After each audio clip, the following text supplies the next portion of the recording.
Everyone, daily grow YouTube channel में आपका एक बार फिर से स्वागत है। निष्ठा ट्रेनिंग के अंतर्गत जो मॉड्यूल 8 है, जिसकी अनिवार्य प्रश्नोत्तरी है पर्यावरण अध्ययन का शिक्षा शास्त्र, तो इसको हम इस वीडियो में देखेंगे और कोशिश करेंगे कि ज़्यादा से ज़्यादा प्रश्नोत्तरी यहाँ से हम लोग सही कर सकें। तो प्रयास करते हैं, चलो शुरू करते हैं। और उससे पहले बता दूं कि हमारा जो दूसरा चैनल है, तो प्लीज़ उसको भी आप सपोर्ट करिए, सब्सक्राइब करिए, जिसका कि लिंक आपको इस वीडियो के डिस्क्रिप्शन में मिल जाएगा और साथ ही आपको ऊपर आई बटन भी मिल जाएगा, तो वहाँ से आप उसे जा कर के ज़रूर एक बार रिव्यू कर लें। यदि आपके लिए उपयोगी हो तो आप सब्सक्राइब ज़रूर करें। तो शुरू करते हैं आज की प्रश्नोत्तरी। मॉड्यूल 8 है और मॉड्यूल 8 में हम लोग देखेंगे जो महत्वपूर्ण मुख्य प्रश्नोत्तरी है उसको हल करने का प्रयास करेंगे। ज़्यादा से ज़्यादा प्रश्न सही निकलें इसकी कोशिश करेंगे, क्योंकि ये प्रशिक्षण हम लोगों ने यदि ध्यान से किया है, समझ के किया है, तो बहुत आसान है कि आप प्रश्नोत्तरी को बहुत आसानी से बना सकते हैं और ज़्यादा से ज़्यादा अपने सही प्रश्नों को हल करते हैं। तो शुरू करते हैं पहले प्रश्न से। इसमें जो पहला प्रश्न दिया है, निम्नलिखित में से कौन सा कथन पाठ्यचर्या संबंधी अपेक्षाओं और सीखने के प्रतिफलों के बारे में सही है? तो सही विकल्प इसमें से छांटना है।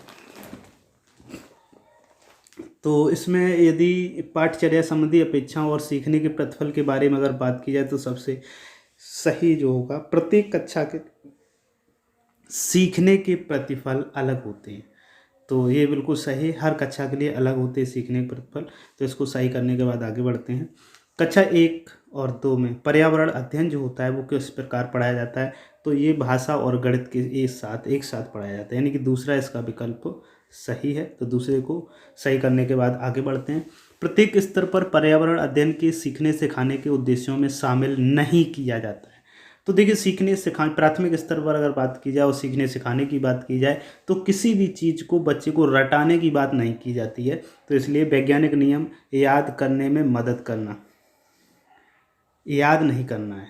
कहीं पर आपको रटंत वाली भाषा प्रयोग नहीं करनी है, रटने की सामग्री नहीं देनी। नेक्स्ट पर आते हैं। विभिन्न मापदंडों के लिए विद्यार्थियों की सीखने की प्रगति और उनके स्तरों का पता लगाने के लिए निम्नलिखित विकल्पों में से कौन सा सबसे उपयुक्त है? तो ये रूब्रिक्स मापदंड हैं, जो कि अभी मैंने जो पिछला वाला प्रशिक्षण हमने किया है उसमें रूब्रिक्स के बारे में बताया गया है। तो इसका ये सही उत्तर है। इसको टिक करने के बाद आगे बढ़ते हैं। पर्यावरण को सुरक्षित रखने के लिए 3 राहें या 3 आर हैं, तो वो कौन कौन सी हैं? तो ये हैं रिड्यूस, रीयूज और रिसाइकिल, यानी कम करना, रिड्यूस करना, रीयूज दोबारा प्रयोग करना और रिसाइकिल पुनः चक्रित करना। नेक्स्ट पर 3 राह है। अब नेक्स्ट पर चलते हैं। निम्नलिखित में से कौन सा पर्यावरण अध्ययन शिक्षण अधिगम के अनुरूप नहीं है?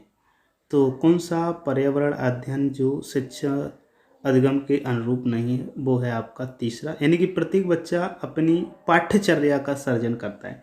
तो ये गलत है, वो अपने ज्ञान का सर्जन करता है लेकिन पाठ्यचर्या का सर्जन नहीं करता है। नेक्स्ट पर चलते हैं। तो निम्नलिखित में से कौन सा बच्चों के बीच व्यक्तिगत सामाजिक गुणों को बढ़ाने में मदद करता है? तो जो इसमें बात की जाए तो इसका सही और उपयुक्त जो आंसर है वो दूसरा होगा, यानी कक्षा में सहयोगी और सहकारी रूप से सीखने को बढ़ावा देना। नेक्स्ट पर चलते हैं। प्राथमिक स्तर की पर्यावरण अध्ययन की पाठ्यचर्या में होना चाहिए। तो प्राथमिक स्तर की पर्यावरण अध्ययन की पाठ्यचर्या में जो महत्वपूर्ण है वो ये होना चाहिए कि जो अपने आसपास, यानी कि बच्चे के आसपास की चीज़ों की पड़ताल करने के अवसर उपलब्ध करवाना। नेक्स्ट है पर्यावरण अध्ययन जिसे बढ़ावा नहीं देता है। तो पर्यावरण अध्ययन है वो परिभाषाओं को याद करने के लिए बढ़ावा नहीं देता है। यहाँ से नेक्स्ट पर चलते हैं। राष्ट्रीय पाठ्यचर्या की रूपरेखा के अनुसार पर्यावरण अध्ययन के लिए कौन सा वाक्यांश सही है? पर्यावरण अध्ययन की प्रकृति है जो वो अंतर विषयक है, यानी कि सभी विषयों को एक साथ लिए हुए, सभी से एक दूसरे से यानी कि कॉमन है या सभी से संबंधित है, रिलेशन है, कहीं ना कहीं इसका कोरिलेशन बनता है। नेक्स्ट पर चलते हैं। तो 10 प्रश्न पूरे हो चुके हैं हमारे। अब इसको सबमिट करके देखते हैं कितने प्रश्न सही बनते हैं।